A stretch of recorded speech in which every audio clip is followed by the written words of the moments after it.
All right, hello, wonderful students. We are going to talk today about plagiarism.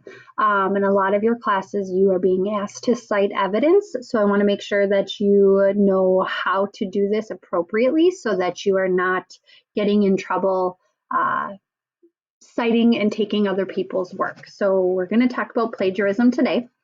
The first thing that I want you to do is to watch this Saturday Night Live video. It's just kind of a funny way to address what plagiarism is. It's about 6 minutes long, so stop my recording, click on the video in this presentation, and begin watching.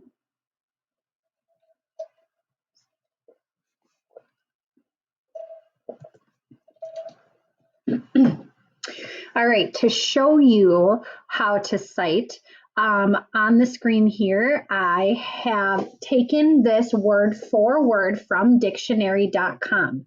These are not my own words, so I'm going to use quotation marks, which lets the reader know that I am using other people's words. In this case, I am citing from dictionary.com. So what this says, I'm going to paraphrase, is plagiarism is when you are using the thoughts, the words, and the ideas of someone else or another source.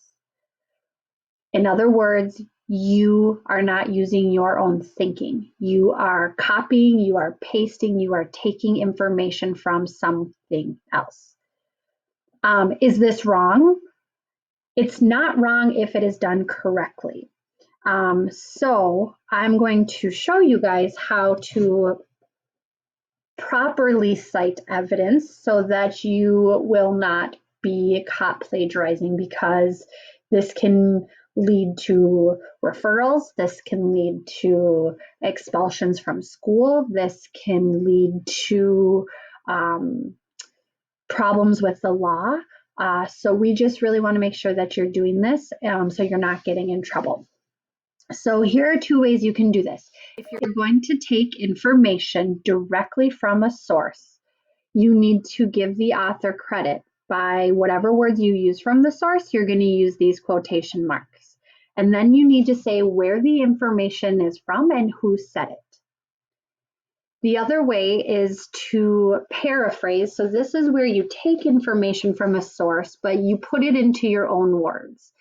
If you're doing it this way, you still need to give the author and the source credit, but you do not need to use quotation marks.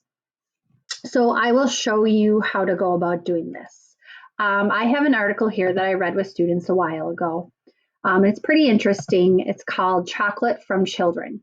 So that is actually the title of my article. I'm just going to write that down so that I have it. So with titles, you can actually put them in quotations.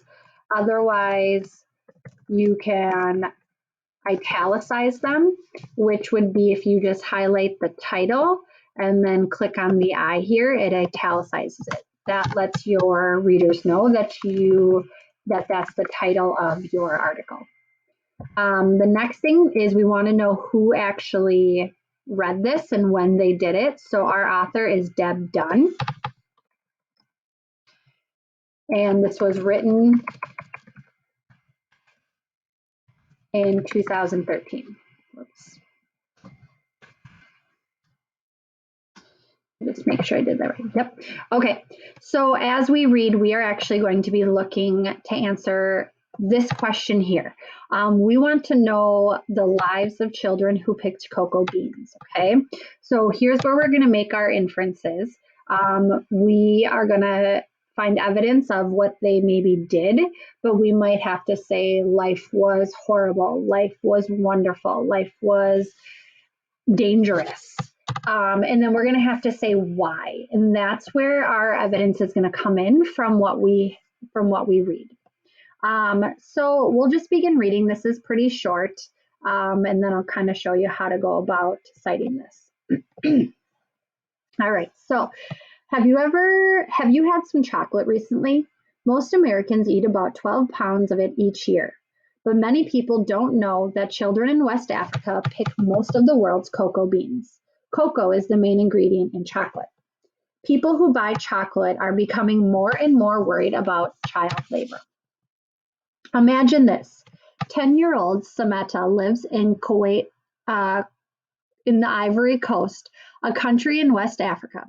She wakes up at 4 a.m., eats millet porridge, and then walks 2 miles to her family's cocoa bean field. For the next 12 hours, she picks cocoa pods and then breaks them open. She scoops out the 30 to 50 seeds or beans that are inside the pods. About 400 beans are needed to make 1 pound of chocolate. Sameta doesn't have time to go to school. Her family needs her to work in order for them to survive. Her health is also at risk. The cocoa pods are sprayed with poisonous pesticides.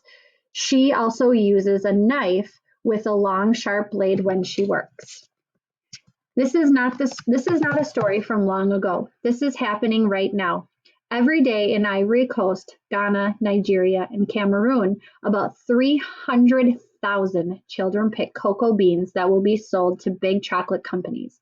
Most of the children work on their families' farms. They need to sell every bean to make money for their family to survive. School is out of the question.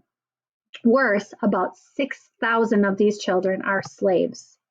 They sleep in dirty rooms, work 12-hour days without pay, are fed very little, and are sometimes whipped. Why is this happening? The reason is money. Extremely poor countries send children to work in other countries where cocoa beans grow. In exchange, their government is paid. Also, families who own the cocoa bean farms are very poor. They depend on growing and selling cocoa beans to survive. Without help from their children, the farmers would not be able to buy food.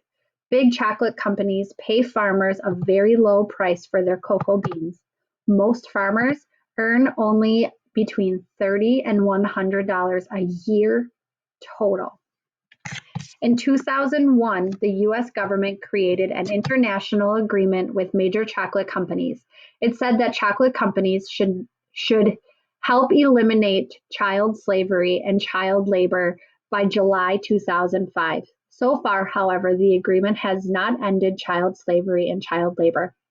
Still, there is hope as organizations around the world work to eliminate child labor. For example, a group of farms in Africa and South America are called Free Trade Certified. Companies that buy cocoa beans from these farmers sign an agreement. They promise to pay the farmers a fair trade price. This is enough for them to buy food and clothes for their families and send their children to school. There are about 45,000 farmers in this program. Any chocolate made from these farmers' beans is labeled fair trade. The Rainforest Alliance is also working to improve life for farmers, teaching them ways to protect soils, waterways, and wildlife while increasing their yields, ensuring that their children go to school and eliminating child labor. Farmers that meet strict standards designed to protect the environment and ensure the well-being of the farm families, workers, and their communities can earn the Rainforest Alliance certified seal. You can help eliminate child labor too by looking for the Rainforest Alliance's Green Frog seal and the Fair Trade Trust mark when you shop for chocolate. All right, so I'm going to go back up. The first thing I wanted to do was read. Now I have an idea of what the article is about. So now I need to decide how I think lives of children who picked cocoa beans was. I think life was or is just, it's horrible. It's dangerous and it's horrible. So on my paper here, just because I'm going to show you guys how to do this, how is life? I am going to start by saying life for children who pick cocoa beans, is horrible and dangerous. That is my own words. But now I have to find evidence that supports my thinking. So here's one thing that I remember what I heard. So life is dangerous. I remember hearing that the cocoa beans are sprayed with poisonous pesticide, and she also has to use a sharp knife.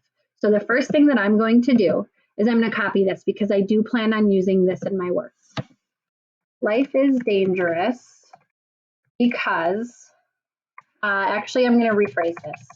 I first want to say the article's name. So in the article, chocolate from children, and I'm going to italicize that.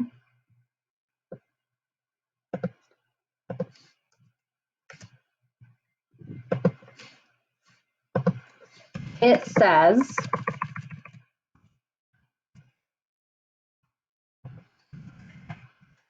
and here's now where I'm going to put it in quotation marks. The cocoa pods are sprayed with poisonous pesticides. Okay. The last thing I need to do is write who said it and the year it was written. Okay. So here's what I did to cite it correctly so that I'm not plagiarizing. I said the title of the source that I got my information from. I put the writing in quotation marks. I gave the author credit and I said when the author wrote it. Okay. So when you cite, you need to say who wrote it, where is it coming from, when was it written, and you need to give that person credit. I know when I say things, I want credit for my words, so we want to do the same for our authors. Okay, that is how you cite direct evidence. Okay, there's another way you can cite. You can put things in your own words. So I'm going to use kind of the same example for what I just wrote. So the exact words for it being life being dangerous is that the cocoa pods are sprayed with poisonous pesticides. Okay, so if I want to put this in my own words, I am going to just say the same thing to start out my writing. So rather than rewriting it, I'm just going to copy and paste it. So I have life for children in the life for children who pick cocoa beans is horrible and dangerous. In the article, oops, I didn't copy and paste this, but I will just chocolate from children.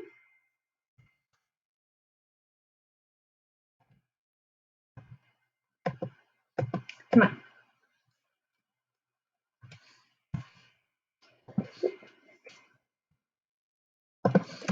It talks about how children have to work in farms where the cocoa pods are sprayed with, I'm going to say with poisons, I can spell poisons that kill bugs.